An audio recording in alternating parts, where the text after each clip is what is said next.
morning, 11 a.m. How are you today? You doing all right? Oh, there's some life in the room today. This is going to be fun. I like that. Hey, I'm so glad that you're with us today. We are continuing the series we started back, and I love that we're just in the beginning of it still. Like we're still unpacking it. It's been so good so far, and I've loved sitting in and learning with all of you, and I'm grateful that I get to be a part of the teaching team to unpack this with you. But I love it when you're entering into a good story and like the beginning just starts strong. Like, do you have any like favorite stories or books or movies that have just resonated with you over the years? And like anyone? Okay, yeah, some, all right. And like the good ones always have like these epic beginnings, and as soon as you hear it, you know exactly what the story is. So I want to test you with some opening lines from books and movies. And so, are you ready? Yeah.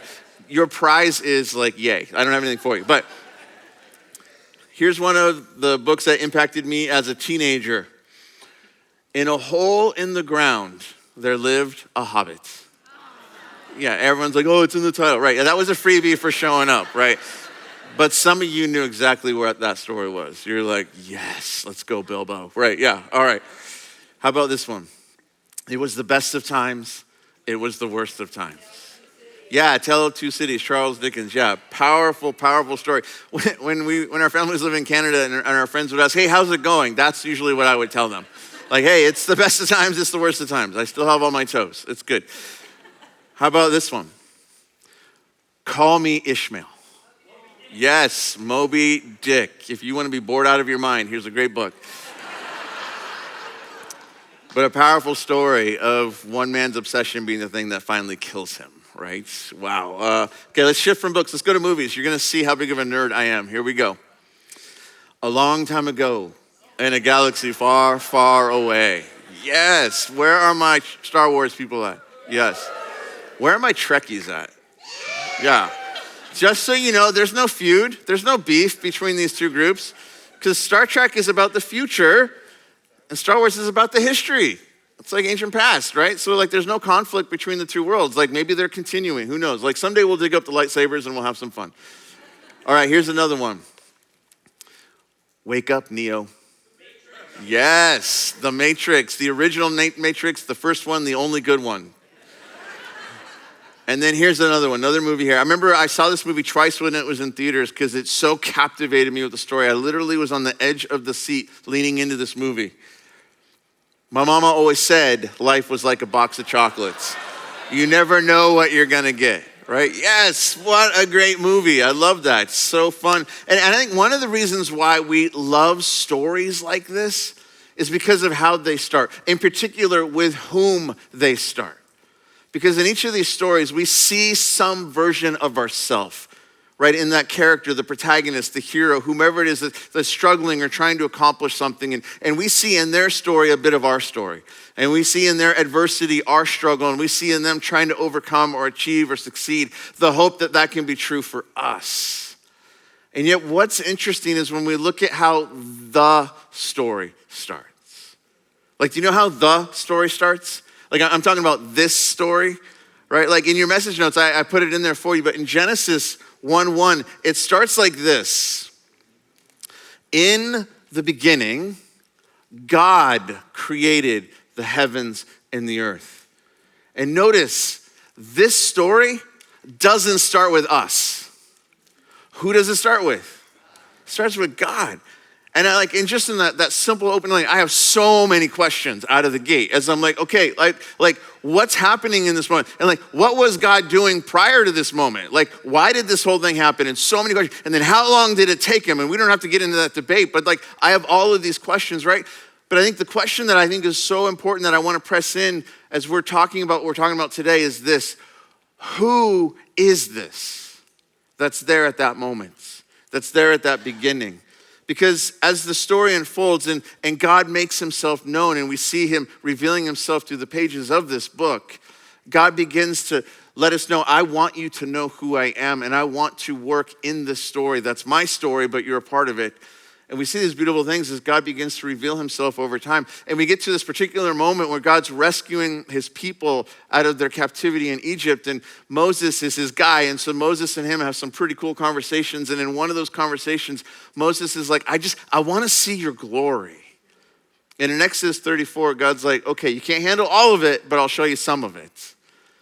And he shows it, and he passes in front of him, and God declares his name to Moses. And he says, Yahweh, Yahweh, the Lord, the Lord.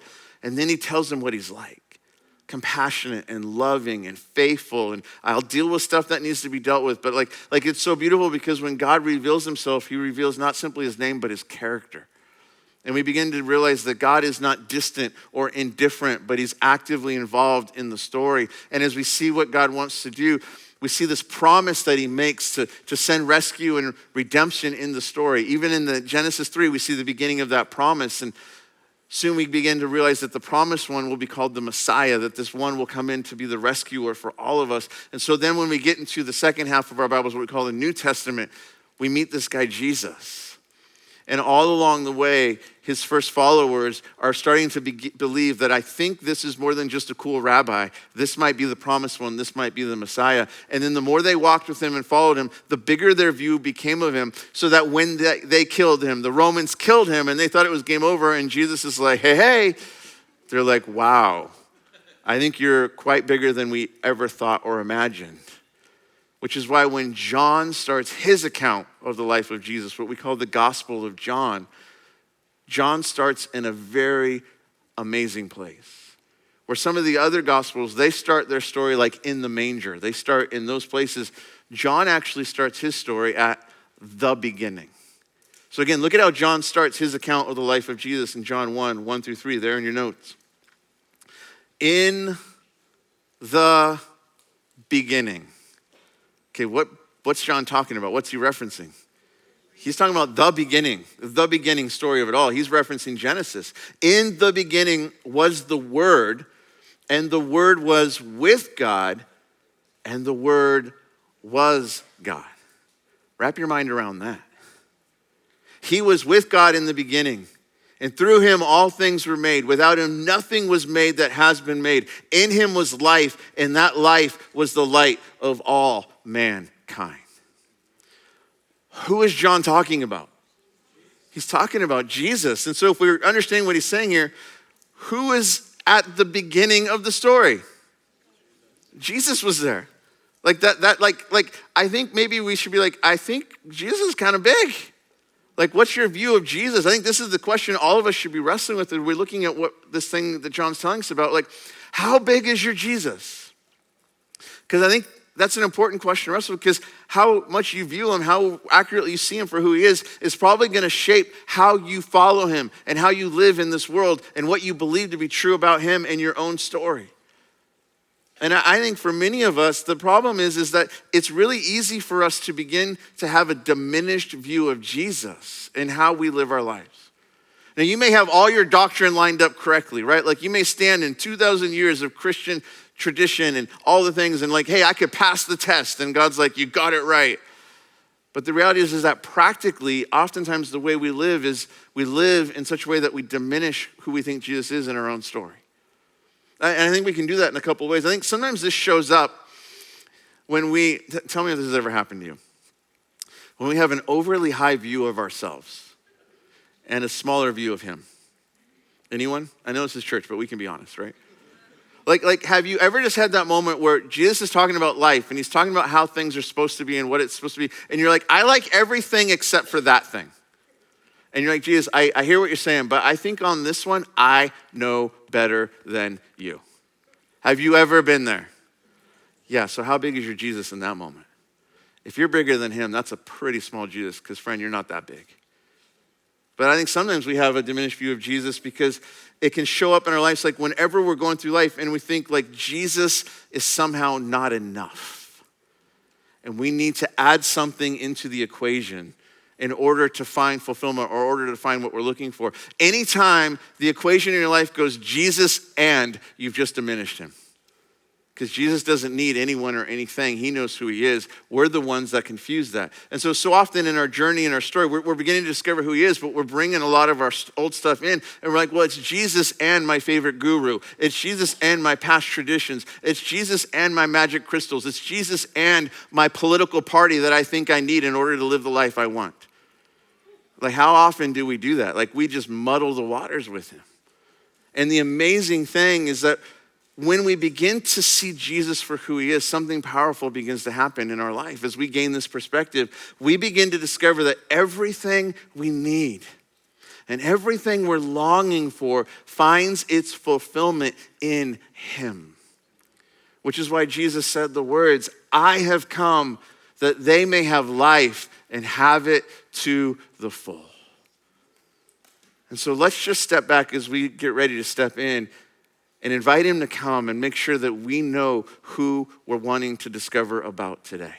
And so, Lord, we want to come into your presence, and we don't want to miss who you are. We don't want to just simply kind of show up and check a box or show up and be like, cool, let's go get donuts or whatever it is. Like we want to come into your presence and catch a vision of who you are. Because if we can see you more clearly, that changes everything about the life we're stepping into with you. And so would you give us eyes to see who you are today? As your spirit moves and works within us, would you stir things in us that draw us closer to you so that we can step more fully into this life that you have for us? Because we do not want to miss the life you came to give us. In your name, amen. So we're continuing in this series that we've been in through the book of Colossians called The Cosmic Christ. And so if you've been with us so far, you know that it's been a fun journey. If you're brand new, what we're doing is unpacking one of the letters written to the first Christians living in the city of Colossae, written by an early Christian leader, a guy named Paul. And Jesus had recruited Paul into his movement to go and spread the message, the gospel, the good news of who he was. And what you see so often through the book of Acts is that Paul would journey around on these missionary journeys in the Roman world of his day, and he'd go to major cities and he'd share the message of Jesus, and people would respond and they'd become Christians, disciples of Jesus, and these churches would start up, and Paul would help establish them, and then he'd carry on in his journey. And so many of the letters we have in our New Testament are Paul's letters back to these churches to encourage them and challenge them and guide them in how they follow Jesus. But the cool thing, the interesting thing about Colossians is Paul didn't start this church. Like, this is a ricochet church for Paul. Because Paul had been in the area sharing the gospel, and this guy Epaphras receives the message of Jesus and becomes a follower of Jesus, and then returns to his hometown and begins to share the message, and a church is started around this.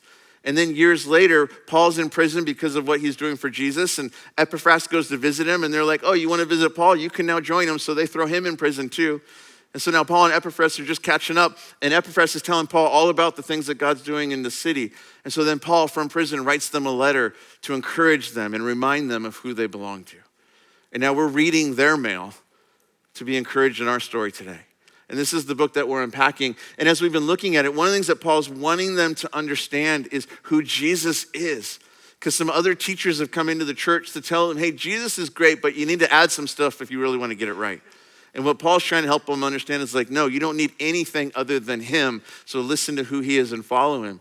And so as we jump in today, as we continue in this story, in Colossians, we're going to see that Paul's going to quote what many scholars believe in this moment here in his letter, an early ancient creed or hymn of some sort, that he's referencing this. And what's really cool about this as we understand what Paul's saying here is that kind of the modern scholarship view of Christianity that doesn't believe in who Jesus is will often tell this story. Well, there's this guy, Jesus, he did some good stuff, and then these Christian followers in the church got out of hand over the years, and then they made too much of him, and that's how we got here. Which is really a stupid argument, because if Jesus was just a dude that died, there would be no one telling stories about him later on. But here's what's amazing. That narrative doesn't hold up when you look at the text. Because here's Paul quoting something that precedes the writing of what he's doing, which tells us that the early Christians had an incredibly high view of who Jesus was out of the gate. And if you didn't make any sense, ask your friend next to you and they'll explain what I just said, right? But here's what's cool. Paul's writing this because he's wanting them to remember who this Jesus is that they started to follow. And so what I want to do is just read through verses 15 through 20 and then revisit the first 3 verses for our time today. And then next week we'll chase after those other verses. So look at what Paul says here, talking about Jesus. He says, the Son is the image of the invisible God, the firstborn over all creation. For in him all things were created, things in heaven and on earth, visible and invisible, whether thrones or powers or rulers or authorities, all things have been created through him and for him. He is before all things, and in him all things hold together. And he is the head of the body, the church. He is the beginning and the firstborn from among the dead, so that in everything he might have the supremacy. For God was pleased to have all his fullness dwell in him, and through him to reconcile to himself all things, whether things on earth or things in heaven, by making peace through his blood shed on the cross. Were you paying attention? How big is your Jesus? Because it's like, as Paul's writing this, it's like what he's wanting them to understand is, hey, don't forget who this is in your story and in your life now. Don't forget how great and epic he is. Don't forget the one who redeemed you and rescued you. This is what the gospel is about. It centers around this person, and this is the one that you need to keep following. And so Paul's wanting to invite them into this, because the danger is when we forget that, when we don't think Jesus is as great as he actually is, we kind of muck it up. We kind of begin to mix other things into it. This word syncretism that we've been unpacking in this story. Syncretism is like, the most simplest understanding is when Jesus and something else. And Jesus is like, no, there is no other else. I'm it. The way, the truth, the life. Remember he said those words, right? And so the idea is like, how do we learn to shed the other stuff and stay focused on him as the primary thing? And so this is what Paul's getting after. And so as we step into this, I want to unpack verses 15, 16, and 17 with you. And as we're doing this, keep asking the question, how big is your Jesus? And so let's step back in and look at this. So this is what Paul says. Verse 15, he says, the Son is the image of the invisible God, the firstborn over all creation. There's some like deep theology that Paul's unpacking in this moment as he writes this. And so when he says that he's the image of the invisible God, the word he's using is the Greek word icon, which if you think of our English word later on, thank you for the Greeks for giving us so many words in our language, right? Icon, right? So you're familiar with that word. And so this word means the very substance or essential embodiment or something of someone or something. And so what Paul is saying is that Jesus is the full embodiment of God in the flesh with us. Which now, if you understand that, you understand this is what Jesus was trying to tell us all along. Because Jesus says things like this in John 14:9. He says, anyone who has seen me has seen the Father. Like this is what he's trying to help us understand. I'm really big. Not vanity. He's just trying to help us see who he is. And then Paul goes on and he says that he is the firstborn over all creation. Now you hear that and you might think like, oh, that means he was like created first amongst all things. And that's not how Paul means that word. This is a word that has some nuanced meaning and the context matters every time you look at it. So yes, in certain instances, it can be talking about who was born first. But often when this word that he's using, the word is prototokos, it would capture the idea that this is the greatest person in the room. Right? So if we were to kind of all sit here and kind of put our egos in check and just say, who's the best of us? We'd be like, there's the firstborn over there. So here's what Paul is saying. Jesus is the GOAT. He is the greatest of all time. Understand who he is. For in him, all things were created. Things in heaven and on earth, visible and invisible, whether thrones or powers or rulers or authorities, all things have been created through him and for him. Which means if you want to understand who you are, get to Jesus, because he made you and he knows who you are and how you're meant to be in this world. If you're trying to figure out how something is supposed to work and what it's supposed to look like, get to Jesus, because he's the one who created it and he understands how it goes. How many times are we trying to figure out life and we're going to another person who's just as messed up as us and they're like, would you sign off on me so I can sign off on you? And it's like, how stupid is that? We should be going to each other like, you're a hot mess. I am too. We need help. Let's go find someone who can help us. And then you show up to Jesus and you're like, can you just tell me who I am? Just tell me my name. Tell me who I was created to be. Give me a picture of me as I get a picture of you so I understand what my life is supposed to be all about. That's the beauty of finding him, or rather letting him find you. And then Paul says that he is before all things, and in him all things hold together. And so here's the beautiful picture that Jesus precedes all things, holds all things. That means that he is the creator and the sustainer of life, which means that when Jesus says, I have come that they may have life and have it to the full, he means it, because he's the one who created this life. and sustains this life. And as we look to him to guide us and lead us, we can find the life we were meant to live. And so the question is still on the table. How big is your Jesus? Like, do you have a sense of who he is? And is his greatness shaping how you're living your life in light of who he is? And here's a way to really get after that question, like, how big is your Jesus and how is it impacting your life? How does the way you approach Jesus reflect what you believe to be true about who he is? Like, have you ever approached someone the wrong way because you didn't understand who they were? Has that ever happened to you? Like, have you ever discovered that this was the undercover cop by accident in your story? I mean, some of us maybe, but you're like, I was just holding this for my friend. I didn't realize who you were, that kind of scenario. Because it fundamentally changes the way you approach that person when you realize who they are, right? And so how much of that is like true with Jesus? Like, as we begin to really understand who he is, how does that change the way we would approach him? Right? So what should we do with that? So if Jesus is the cosmic creator, if Jesus is the cosmic king, if he's the cosmic Christ, how ought we approach him? And so let's talk about some ways to approach Jesus as we begin to understand who he is. And here would be the first one there in your notes, approaching the cosmic king. If you don't know where to start, try this. Reverence. Like, try being still in the presence of this person. Because I think sometimes what we tend to do is we approach Jesus in a very us-centric way. Right? Like, somehow we think that the purpose of Jesus is us. And so we approach him with that kind of mindset that, hey, it's all about us. And this can show up in a variety of ways in how we approach him, but a couple of ways that we can see this very clearly. Sometimes this shows up, this us-centric way of approaching Jesus shows up when we're approaching him, but we're coming in hot. Like, we're coming in with anger and hurt and frustration because of what's going on in our story. And so we're showing up and we're like, Jesus, you've got a lot of explaining to do.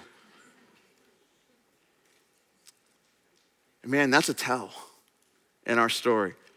And let me tell you, like there is pain and there is hurt and there is frustration in this life. We've all been marked by it. But here's the mistake that we so often make with the pain in our story. Because when pain hits your story, it turns you inward, and it by nature makes you a self-centered person. And one of the things that we have to learn to do in our pain is still be willing to come to him as we are. And instead of letting our pain determine who we're talking to, let the one we're talking to determine what happens with our pain. Like, it doesn't mean we pretend it's all fine when it's not. But we come into his presence and we say, hey, this is the mess that is me and I need help. Are you great enough to help me with this? And we're inviting him to work in our story in the midst of the hurt and the struggle that we're in. But I think sometimes the way we have an us-centric approach to Jesus is that we're approaching him, but we're coming in very distracted. Right? Because we've allowed our hearts and our imaginations and our minds to be taken by other things. And so, yeah, Jesus, you're cool, and I'm going to do the Sunday thing, but like what I'm really excited about are the other things that I'm chasing after in my life, and we make it still very much about us. And so like we kind of approach him in that way, like, hey, would you sign off on this in my life? Because I think it's awesome. Don't you think it's awesome, Jesus? Look how awesome I am. Why don't you come and join me? And so often that's how we approach him. Like, I remember when our family was living in Canada, I got the chance to go and visit Niagara Falls. And I don't know if you've ever been there. Have you you've seen pictures of it? There's one right there. So look now, and then you can say, yes, I saw a picture of it, right? Yeah, kind of this epic waterfall. And I remember like showing up to go see it, and it was spectacular. And you're kind of standing on the edges of it as it just kind of wraps around this giant spot. And you see people on a boat like this, and they paid a lot of money to get soaked. And I'm like, I can see it for free here. I'm good, right? But you're there, and like it was fascinating because I remember standing there watching with all of these people who'd come from all over the world to look at this majestic, awesome, and they hear the roar of it. And it didn't take very long before people were taking out their phones and they started taking pictures of it. Like, yeah, you want to capture this moment. And then it didn't take very long before I started seeing people suddenly doing this. You know, like taking like their selfies with this amazing moment. And I'm kind of looking at them and I'm like, what are you doing? Like, no one wants to see you in the picture. Like, if you're saying, like, they want to see the thing. That's why we all came. Like, what? Like, and yet, like, you think you're so awesome. You're putting yourself in front of it. You're blocking the view. And yet, how often is that how we approach Jesus?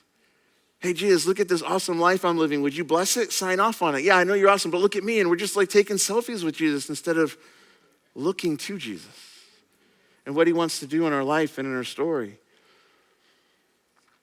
And so we can approach him thinking it's all about us versus coming before him in awe and wonder of who he is.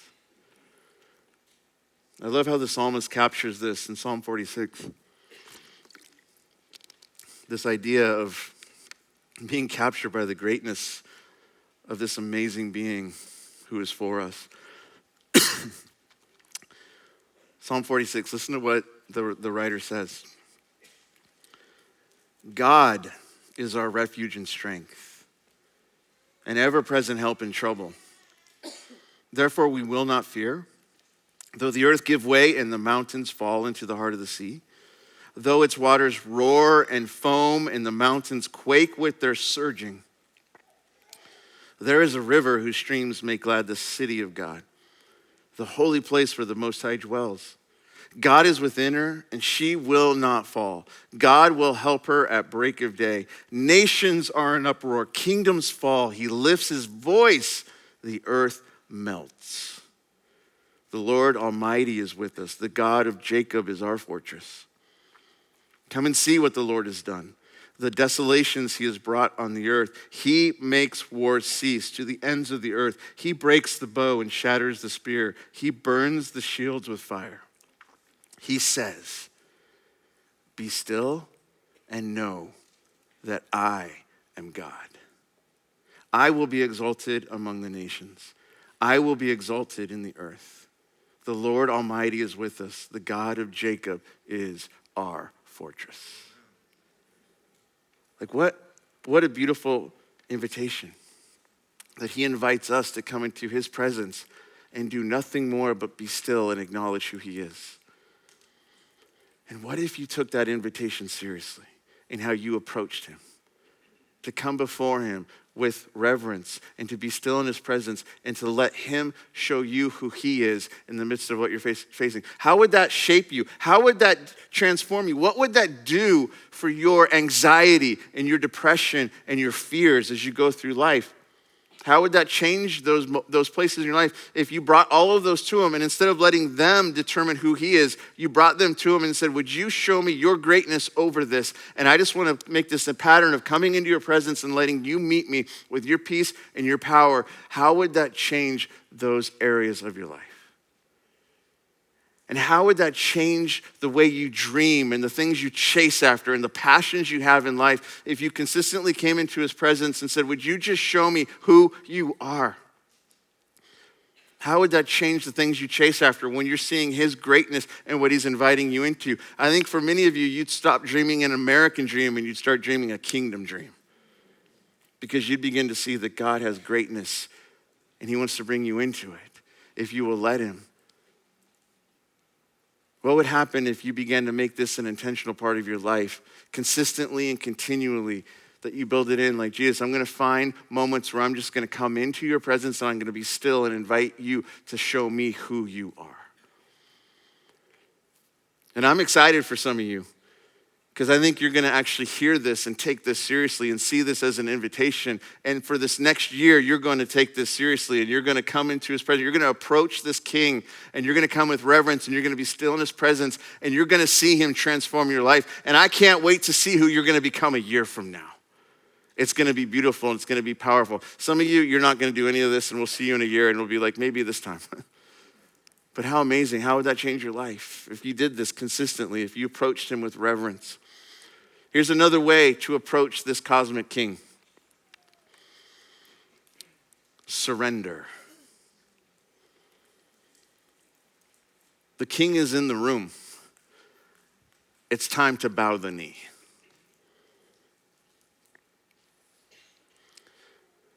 How does the invitation go when Jesus invites someone to follow him? Like if you call yourself a follower of Jesus, how did that go in your life? Like what were the common words that we see? Like we see this throughout the New Testament as he's inviting people to follow him. What are the two words that he uses when he invites them? Follow me. Follow me. Notice he doesn't say, can I follow you? As if somehow like your life is so amazing, he's like, sweet, like show me the, like, no, that's not how it works, right? The invitation is follow me. And catch this, there are no negotiating the terms of the life he's offering you. Like, it's not like he says, follow me, and we're like, cool, can you sign this clause real quick? That if I follow you, you'll give me these things, then I'll follow you. He's like, no, it doesn't work like that. It's why Jesus says to count the cost if we're gonna follow him. Because there's things that we have to let go of and shed in our old life so we can step into the new life with him. And so we count the cost and we let those things go so we can walk with him and follow him into the life that he has for us. And yeah, I think so often we wrestle with this, right? We wrestle with this idea of surrender. We wrestle with trusting him with all of who we are. And I think as we think about it, there's some common areas or kind of types of areas that we surrender with, or we wrestle with when we're trying to surrender. And I think sometimes what we wrestle with is just this idea, like almost like an intellectual surrender. And it looks like Jesus, I don't get it. I don't get what you're doing. I don't get why this is happening the way it is. And so we have to wrestle with that. And when I say, and I don't mean surrendering your brain, like not thinking, like by all means think and think deeply. Jesus invites us to do that. But there will be moments where we won't get what he's doing in our life or in this world or in our story. We won't understand what's happening. And what we have to decide in that moment is, will I surrender to you anyways because I still trust you and who you are? Or will I think that because I don't get it, you must not be able to handle it, therefore you're not in control of anything? Which one sounds arrogant? Which one sounds humble? Right? Like, Jesus, you know what happens when we say, Jesus, I don't get it. You know what we've just revealed? Our ignorance. That's all we've shown in that moment. So the question is, will we trust him even when we don't get it? When we don't understand what he's doing in our life or in the story? Here's another area that we wrestle with surrender at times, and it's just an emotional willingness to surrender to him. Because there will be things that Jesus will call us into that we just won't like. Like, has he ever invited you, called you, or shoved you into something, and you're like, what's happening? I don't like this. Right? And so often, like, we paint this picture of following Jesus, like, it's gonna be awesome, and it'll be great, and like, we'll be singing songs and clapping in our hands all the time, and like, that's not always the reality. Like, remember what he said, in this world you will have trouble. Take heart, I've overcome the world. Trouble doesn't sound fun. And how often will Jesus call us into things? To move in a direction, to follow him. It's like, Jesus, I don't like this. This doesn't feel good. This isn't what I thought you had for me when you said, follow me. Why are you calling me to sacrifice this or take this step? And the question is, will we surrender in those places? Trusting him that how we feel doesn't determine the life he wants to offer us. And I think another area that we wrestle with in surrender is just in our preferences or our will, right? And so that often looks like this. Jesus, it's not only that I don't get it or I don't like it, I don't want it.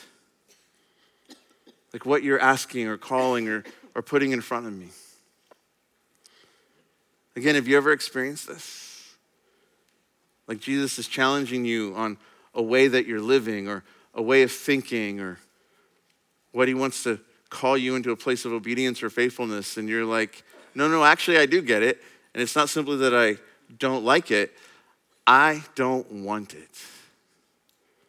What do you do with that? Because what we have to step back in that moment and ask ourselves this question, who is it that's asking me or calling me or leading me that I'm wrestling with? And do I believe that what he's actually up to is worth it even if I don't get it, like it, or want it in this moment? That he's actually for me and he's for my good, that he went to the cross for me. Maybe he has got something for me if I'm willing to let him work in my story. And what's crazy is how we can debate with him and argue with him and but him all day long. And all the while, he's inviting us to step more fully into life with him. It's like if you've ever been caught out in the ocean in a riptide and you're kind of like, I need help, and the lifeguard comes out. Could you imagine in that moment if you're like, yo, I don't like how you're rescuing me right now. Like, I would prefer it if Mitch came out from Baywatch versus you, right? Like, I don't like red. Can you change the color of the can you're using to save? Like, how stupid would you be in that moment? And yet that's what it's like when we're wrestling with Jesus. Hey, I don't like what's going on. It's like, well, maybe let me save you and you might like it. Let me do a work in your life and you might like it. And yet this idea of wrestling with him, it's nothing new. It's like we're not alone as followers of Jesus in the 2,000 years of wrestling with him. You go back in his day and some of his first followers were wrestling with him. In John 6, you see this powerful chapter, this powerful moment of Jesus teaching with people and different things showing up. And as we get into this, Jesus has been teaching some things that they were wrestling with, that they were having a hard time grabbing onto. And one of the things that he tells them, his first followers, is that no one can come to me unless the Father enables them. And for them, this was like revolutionary and even insulting, because remember, these were all Jewish followers, the first followers. And for them, they had the Torah, they had the law. How do I get right with God? I be a good person, I measure up to the law, and then God has to accept me. And Jesus is like, no, it doesn't work that way. You're actually not that good. You need the Father to do a work in your life. That's tweaking them. So look at this conversation they're having in John 6, verse 60 through 66. On hearing what he had just said, many of his disciples said, this is a hard teaching. Who can accept it? And aware that his disciples were grumbling about this, Jesus said to them, does this offend you? Like Jesus knows exactly what's going on in this moment. And he's like, hey, are you offended by what I'm saying? Sometimes we go, Jesus would never offend me. Oh, my friend. He's not trying to offend you. He's trying to lead you into life. And because we're off by many degrees, we will be offended every time he's trying to bring us back into alignment. And so Jesus' response, does this thing that I've told you, does this offend you? And look at what he says. Then what if you see the Son of Man ascend to where he was before? Like, what if you could see me in all of my glory and you could see me in the greatness of who I am? Would that be enough to convince you of this thing I'm trying to teach you? So the Spirit gives life. The flesh counts for nothing. The words I have spoken to you, they're full of the Spirit and life. Yet there are some of you who do not believe. For Jesus had known from the beginning which of them did not believe and who would betray him. He went on to say, this is why I told you that no one can come to me unless the Father has enabled them. And from this time, many of his disciples turned back and no longer followed him. Isn't that crazy? And yet, how often do we do that in our own way, in our own story, in our own following him? And then if you know what happens next, like Jesus turns to Peter and the core group of the 12, and he asks them this question, what about you? Do you want to leave too? Do you want to go? Is this too much for you? And Peter's response is amazing, because what Peter says to Jesus is this, where else are we going to go? Like, we've come to believe that you're the Holy One of God. You have the words of life. And I love the honesty of Peter's answer in this, because Peter's like, I don't know if I get what you're saying. I don't know if I like what you're saying. I don't even know if I want what you're saying.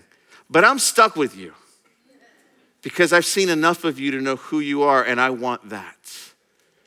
You have the words of life, so I'm with you. I will follow you, even if I don't get it, like it, or want it. Because what I want is where you're taking me, and I trust you to get me there. And Peter's willing to do this. And so I'm just like kind of curious always, like, what did Peter see? What did Peter get about who Jesus was that the others missed? And we know that as you look at the stories of Peter, like, he walked closely with Jesus for those 3 years. He was in that inner group. And maybe what we need to learn to do is to walk closely with Jesus as well, so we see more of him and less of our concerns. But in this beautiful story of walking with him, you see in Matthew 17, Mark 9, Luke 9, Jesus invites Peter, James, and John to go on this little mini retreat up onto the top of the mountain with him, because he wants to show them something. And so they get up there, and suddenly Moses and Elijah show up. And if you know the timeline, those guys have been dead like 1,000 years. So they're hanging out with Jesus, and suddenly these guys show up, and they're like, something's going on. And we're told, like, Peter is so dumbstruck by what's happening. He's like, Jesus, we're just going to build some tents and hang out here, right? And then we're told that Jesus is transfigured in front of them. It's like his humanity is pulled back, and they see him in his glory and splendor, and then they hear the Father's voice, this is my son, listen to him. And they saw a glimpse of something epic, and it changed their lives. It's like they saw enough of him to do the journey and the struggle and to follow him in faithfulness. And so what are you wrestling with Jesus today? Like, what are you wrestling with him about? Like, what is it that kind of has you tweaked or has you struggling or has you wondering, is this worth letting go? And I just want to give you some simple advice. Surrender. Because who is he? Who is he? And who are you? Do the math. The most reasonable thing you can do is to surrender, because the sooner you surrender, the quicker you get on with the life he has for you, what he wants to lead you into. And so what if in your wrestling, you ask Jesus to give you a greater vision of who he is, so that you have motivation to trust him with the thing you're wrestling with? Have you ever read the book of Job? Hey, if you want to be depressed this week, read the book of Job. The book of Job is one of those interesting books that always tweaks you when you look at it and you read it, and has you asking all sorts of questions. And so the story starts with Job living a good life. He's a righteous man. And then there's this conversation that takes place in the heavenly courts, and Satan shows up to talk to God about Job. And God's like, hey, do you see how awesome my servant is? He's righteous, he's a good man. And Satan says, the only reason Job worships you and loves you is because you protect him and you don't let anything bad happen to him. And you know what God says? Challenge accepted. And I'm like, what? No, I'm banking on you protecting me from this. And now you've just unleashed this force in my life to test whether I'll worship you. Or this is the thing that's going on in the story. And you know that it goes terrible. Like Satan attacks him and just tears down his whole life. And yet we're told that not once does Job cry foul against God. Not once does he blame God or attack God. His wife comes to him and says, curse God and die already. Which is a great partner to do life with, by the way. And then his friends show up. And we're told that they sit with him for a couple of days just in silence. And then they start talking. Which is why the book is so stinking long, because these guys won't shut up. But we get to the end of the book, and finally Job's worn thin, and he's saying, God, I don't get this, and why is this happening? And then suddenly God shows up. And he begins to ask Job questions. Where were you when? Basically what he's saying is, Job, where were you when I did all of this? When I created all of this? When I caused all these majestic things to happen?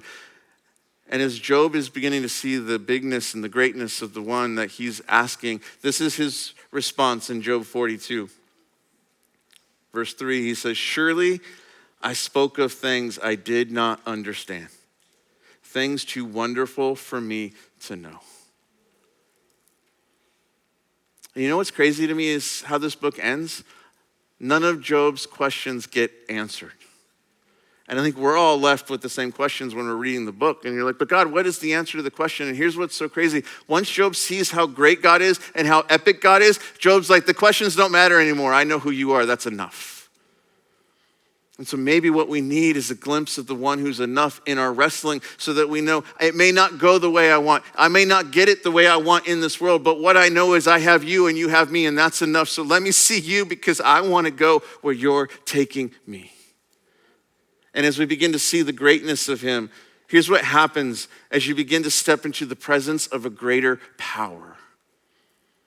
You surrender. You stop negotiating and you bow down.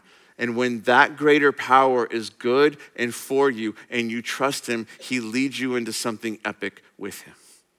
Which is why Peter will write later in his life in 1 Peter 5, 6-7, he says, humble yourselves, therefore, under God's mighty hand, that he may lift you up in due time.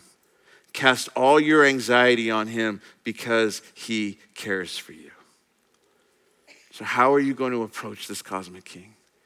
With some reverence, with surrender. But if we truly understand how great and how big he is, maybe we should approach him with this, with some expectation. Maybe it's time to start asking boldly as we begin to understand who Jesus is and what he's at work in this world and in our life and in our story. If Jesus came to you and were to say, okay, what do you want? What would you ask? I mean, that would be a pretty epic moment. I just feel like he gave me a blank check. I'd be like, sweet, let's go shopping, right? It would be a good day. And yeah, I think if for many of us, we're just gonna be honest, if we could reflect on what God's doing in this world and in our life and our story, I think we'd ask for small things compared to who it is we're asking. I think we'd ask for small things partly because we lack vision and imagination for the life he's leading us into. And so again, we're living for small dreams instead of great dreams. We're living for other things instead of his coming kingdom. So I think we'd ask for small things. But I think also we'd ask for small things partly because we don't realize how big he is. So my oldest daughter, she's 19 years old. And I remember when she was 9 years old, it was around my birthday, and she came up and she's like, Dad, what do you want for your birthday? I want to get you a present. Like 9 years old. I'm just like, oh, that's so cute. Because whatever you're going to give me is what I gave you, and you're just giving it back to me. But like, I appreciate the heart and the sentiment, right? This year, she's 19 years old. Hey, Dad, what do you want for your birthday? I'm like, well, let's talk. You've got a job. You've got some responsibility. I've seen your bank account. What are we talking about here? Like, let's go, right?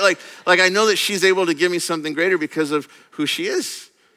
And yet how often do we approach Jesus like he's a 9-year-old kid when we come asking instead of the cosmic king, creator of everything? And it limits the way we ask him. If we truly understood who we were approaching, how would this shape what you're asking for? And now hear me. I'm not saying don't pray for small things. Like, there's nothing too small to pray for. If you want to pray for the front row parking lot at Costco, pray for it. But don't settle for just praying for small things. I would just encourage you, go back and hear the teaching last week when Michael was talking, because he was helping us understand that the things we pray for are so small, and yet often the things that God wants to invite us to pray for are kingdom level kinds of prayer. Like, we're trying to pray for power and authority. And Jesus is the one who tells us to ask for big things because of who he is. Look at what he says about this in John 14. In John 14, 11 through 14. He says, believe me when I say that I am in the Father and the Father is in me, or at least believe on the evidence of the works themselves. Very truly I tell you, whoever believes in me will do the works I have been doing, and they will do even greater things than these, because I am going to the Father. And I will do whatever you ask in my name, so that the Father may be glorified in the Son. You may ask me for anything in my name, and I will do it. Do you believe him when he says that? Because I think we're kind of like, cool, but? Because have you ever prayed for something in his name and you didn't get it? And you're kind of like, but I thought you said if I prayed in your name. And I think the mistake that we make is that we misunderstand what he means in his name. I think sometimes we've turned it into this cute little phrase that we use to wrap up our prayers. You know what I mean? Like, you and I were going to meet at Starbucks and we get our lattes and we're like, here, let's pray. Like, Lord, would you bless these for the benefit of our body and help the caffeine to awaken us in your name. Like we use like a magic phrase, like to bless what we're praying for, right? And that's not what Jesus meant. When he's saying like pray in his name, what do you mean? Is like, will you pray in such a way that you're in alignment with me in the things I'm up to in this world, that you know my kingdom mission, I've called you into it, and you're praying in my power and authority, that the greater things I want to do in this world through your life, you will do in my name because you know who I am and what I'm about and what I want to do. You can still pray for lattes, but that's a radically different way of praying, yes? That means we need to know his business and what he's up to and what he wants to do in our life, and then begin to ask, God, would you let me be your person in this place, in this context, so I can do what you want, so I can be a part of the world that you're at work in. Let me be your kingdom person in this place and do the things that you have in your name, under your authority, by your power. That's a radically different way of praying, yeah? That's a radically different way of asking. And so what does Jesus say the purpose of this is? This is really important that we grasp this. Praying in his name. What does he say? Look at what he says back in John 14. For this purpose, so that the Father may be glorified in the Son. And I'm like, wait, hold on. Where do I fit into this? Because this sounds like doing this is a lot about you and your Father. Like, hold on, this is about your glory. Where do I fit into this? And then we have to step back and remember, whose story are we living in? Because who was there at the beginning? Who wasn't there at the beginning? Yeah, so we're living in his story. So this story is all about his glory. But then why did he invite us into the story? So we could know his glory. So we could see him for who he is. And our greatest joy in life would be to know that this is the one in whose image we were created, so we could be like him and reflect him in this world. There is no greater thing that you and I could hope for than to know God's glory in our story. Because that is what we are created for. His glory is the adventure we were meant to experience and participate. And his glory is what he's inviting us to step back into as we walk with him and follow him in life. Let's jump ahead a little bit in Colossians chapter 3. I want you to see what Paul's going to say about this. We'll probably get there next year. We'll see. But I want you to catch this. In Colossians 3, Paul says this. Since then you have been raised with Christ. Set your hearts on things above where Christ is seated at the right hand of God.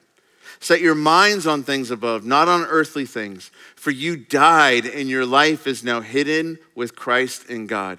And when Christ, who is your life, appears, then you also will appear with him where? In glory. That's your destiny. That's your birthright. That's what you were created for, that you would know the glory of the one in whose image you were made, the creator who made you to walk with him and know him, who walked into this world to rescue you and save you, who invites you to follow him. He wants to lead you into that. And yet so often we're settling for small stuff. So I grew up as a California kid, and I remember one of my greatest joys in life was summertime, when our family would go to the beach. And we grew up going to Newport, Huntington Beach. That was like the beaches of my childhood. And I just loved it so much because as a little kid, we'd pack up the car and we'd get to the beach and then I would just grab out of the car my favorite things. Right? I'd get my sand toys and I would just charge to the edge of the ocean. And I'd slow up as I saw the big waves. I don't want to get sucked into that. And then I would just get into that sand. And I was just living my best life. Little Joel just digging, grabbing those sand crabs and building castles. And it was the greatest. This was the greatest I thought my life could ever be, was in those moments. And then I remember one day I'm just living my best life. And the shadow suddenly looms over me and I look up and it's my dad. And he just says, it's time. And I'm like, no, I don't want to go. We just got here. Like I haven't finished my sentence. He's like, no. It's time to go into the ocean. And I'm like, no, I'm good. Like, no, like I'm fine. And it's like, he didn't really give me much of a choice because he scooped me up in his arms. And I remember like these little toys just fell to the ground on the Wayne side and suddenly he starts walking into the deep. And I'm like, wait, no. And he's going past any level I've ever been. Like I'd only been up to my little knees as a little kid, like just not getting sucked out. And he's like, no, we're going in. And suddenly we're in waist deep and now I'm wet with him and I'm wrapping my arms around his neck. And then these little waves start to hit us and like he's above them still, but it's good. And then we kind of get into deeper water where it's kind of his head level. And so now if I let go, I'm sinking and I'm like, Dad, what are we doing? And he's like, okay, here comes the first set. And I'm like, what are you talking about? And he's like, okay, hang on, hold your breath. And I'm like, what do you mean? And the next thing I know, my dad throws me in the air over this wave that's coming at us. And he disappears. And I'm spinning in the air, freaking out. And suddenly I splash on the other side of the wave. And now I'm caught in the churn and stuff. And suddenly my dad emerges because what he had done, he duck dived under the wave. And he emerged, he grabs me and picks him up. And he's just laughing. And I'm like, you evil person. Like, what? This is not fun. What are you doing? And I see this delight on his face, and I'm like, what's happening? And he's like, okay, you ready for the next one? I'm like, no. And next thing I know, I'm flying in the air over the next wave. And he just dives under and grabs me again. And he does this like 10 times. And I just remember thinking the whole time, like, there's this point, like maybe after wave 5 or 6, where I'm like, he's having a good time. But it's not at my expense. Like he's having a good time. And he's not afraid of the things I'm afraid of out here. Like there's something that he's enjoying and something beautiful happened that day. I fell in love with the ocean. I learned to swim in the deep. I know that the adventure is out there in the roar of the waves, and that's where I was taken to do it. But could you imagine if you went to Malibu this summer and you saw me out on the beach? And you just saw me on the side of the beach just digging in the sand. And you're like, Joe, what are you doing? I'm like, I'm getting sand crabs. It's awesome. You'd be like, we don't know him. We go to Shepherd. Like, I don't know what's going on, right? Like, we love Shepherd. We love Shepherd. But how ridiculous would I look? I'm living my best life. And yet from the eyes of eternity, this is what some of us look like. Because we're holding on to the small things instead of letting go of these things and letting him lead us into the deeper things. How big is your Jesus? And how are you approaching him today? Because what if you built into your dynamic with him a willingness to approach him with reverence and surrender and expectation, and you let him lead you into life? What would happen in your story? What would he begin to whisper into the depths of your soul? I have more for you. There's a greater life I'm leading you into. It will be hard. There will be challenge, but take heart. I've overcome the world. And I love that Jesus understands that we will not always get it. I love how gracious and kind to us he is. The gift of communion is his gracious gift to us because he understood we would need to remind ourselves of what he's done for us. So this is why we do communion. Look at what Paul says about this in 1 Corinthians 11.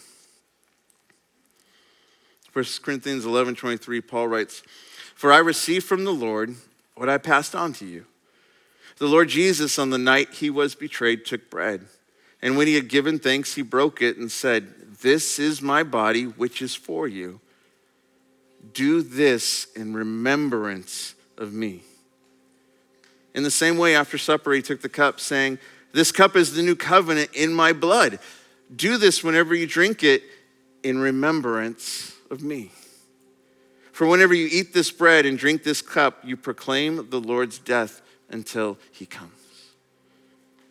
Like Jesus gave us this gift called communion so we would remember him as we go through life, because there will be moments, there will be seasons, there will be challenges where it's like, God, I've lost sight of you in my story. I've lost sight of where you're at. And so I want to come to the table to remember you, to remember what you've done for me, that you're a king who gave up your life so that I could have life, and you overcame. And so I want to step into that life with you once again. I don't want to forget what you're up to in my story, and I want to learn how to live this day in anticipation for that day. And so we take communion to remember him and who he is. And so all around the room, we've got tables with the elements for you. And so as we go into this time, I just want to ask you the question, how big is your Jesus? And how do you need to approach him today? I think for some of us, we need to approach with some reverence and a willingness to be still before him and say, would you just meet me in the chaos? And I let you give a vision of you to me so I know that you're greater. I think for some of us, this is the day we double down, and it's a new kind of surrender. I've been wrestling with you over this, Jesus. It's time to just let you win, because I want to get on with the life you have for me. For some of you, I think it's a time to approach him with expectation. Man, Jesus, I've been praying for small stuff. I want to come and let you remind me that you overcame death itself. I want to ask for big things in my story. Not just the things that I want, but the things you want. And so would you give me new desires I've never had before? I'm asking you to do greater things in my life because I want to do the greater things in your name. And so as we come to the tables today, come and meet the King. And if you're here today and you're not a follower of Jesus, you haven't made that decision, I would encourage you to just stay where you're seated and take this moment in. Maybe this is a day to begin to reflect and wonder about the things we're talking about. And if you don't know how to pray, here's a beautiful prayer. Jesus, here I am. Show me who you are. And let him meet you in this place. But if you're here and you're a follower of Jesus, this is his gift to you. So come and meet with the King. And so, Lord, we come into this place, to come into this moment, we come into your presence, aware that we don't always see you for who you fully are. And so would you give us a greater glimpse, a greater view, a greater understanding, so we know whose presence we're stepping into. And in that greater vision and that greater view of you, would we be a people that respond accordingly? Whether that's that reverence or that surrender or that expectation, whatever you're stirring, would we listen and respond in kind? Thank you that you rescued us for a purpose, so that we can become the men and women you created us to be. Amen. So as you're ready, come to the tables and meet with the King.